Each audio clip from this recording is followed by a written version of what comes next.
አንድ አምላክ በሚሆን በአብ በወልድ በመንፈስ ቅዱስ ስም ግንቦት 29 በዚች ቀን ክብር ይግባውና የጌታችንና የመድኃኒታችን ኢየሱስ ክርስቶስ የልደቱ መታሰቢያ ናት።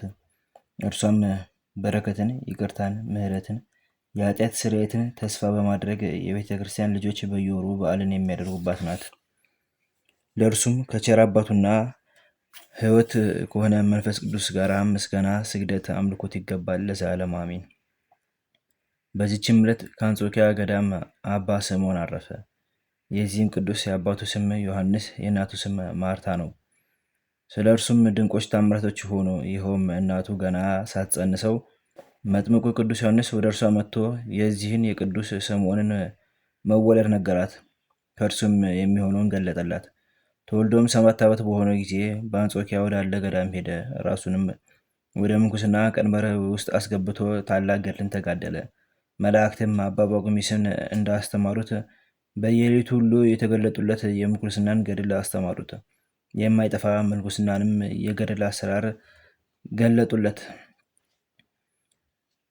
እርሱም አጽንቶ ስጋ ከለበሱ ሁሉ አብዝቶ ተጋደለ።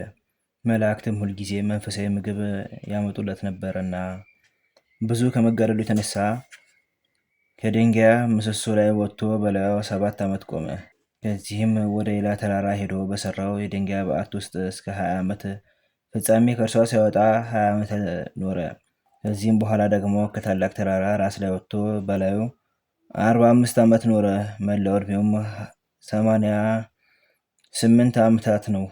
ይኸውም በአባቱ ቤት 7፣ በአንጾኪያ ገዳም 9 ዓመት፣ በምሰሶ ላይ 7 ዓመት፣ በድንጋይ ውስጥ 20 ዓመት፣ ደግሞ በተራራ ላይ ቆሞ የኖረበት 45 ዓመት፣ በጠቅላላ 88 ነው።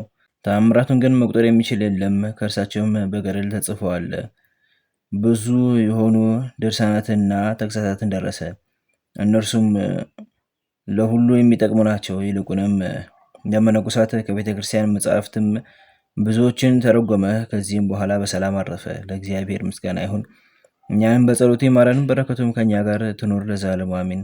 በዚችም ዕለት በአንድነት ከነበሩ 9 ቅዱሳን አባ አፍጼና አባ ጉባ መታሰቢያቸው ነው። የመነኮስ ይስሐቅና የፊልጶስ ልጅ የንጉሥ እስክንድር እረፍቱ ነው። በጸሎታቸው እግዚአብሔር ይማረን፣ በረከታቸው ከኛ ጋር ትኑር ለዘላለሙ አሜን። አንድ አምላክ በሚሆን በአብ በወልድ በመንፈስ ቅዱስ ስም ግንቦት 30 በዚች ቀን ለአባቶች ሊቃነ ጳጳሳት 68ኛ የሆነ የእስክንድርያ ሊቀ ጳጳሳት ቅዱስ አባት አባ ሚካኤል አረፈ። ዘአቅረብኩ ማሕሌተ ዘኪርየ አእላፈ እምነተ ጽምዱከ ዘልፈ ለላ አነበብቶ ከፍዘኔቴ መጻፈ እንተደሰከ እግዚኦ ጸሪቀ ምሎት ወከፈ እምላቡ ቡላን ዘተርፈ ነቢያት ቅዱሳን ሐዋርያት ሰባኪያን ሰማዕታት ወጻድቃን ደናግል አዲ ወመነኮሳት ኢራን ባርኩ ባርኮ ጉባኤ ዘቲ መካን እስከ ደገሊቅ ወንሱ ጻል ለጻፎ በክርታስ ወለዛ ጻፎ ዘደርስ ወለዛ አንቦ ወለስተረጎሞ በልሳን ሐዲስ ወለሰማ ቃሎ በዝነ መንፈስ ጸሎተሙ ማርያም ማሪቅተ ኩሎ አምባስ ወሬ ማረነ ኢየሱስ ክርስቶስ። በቅዱሳኑ ጸሎት ጠብቀን በረከታቸው ከኛ ጋር ትኑር። ወአምላክነ በከመ ርትከ ወአኮ በከመ አምሳነ ወበሰማያት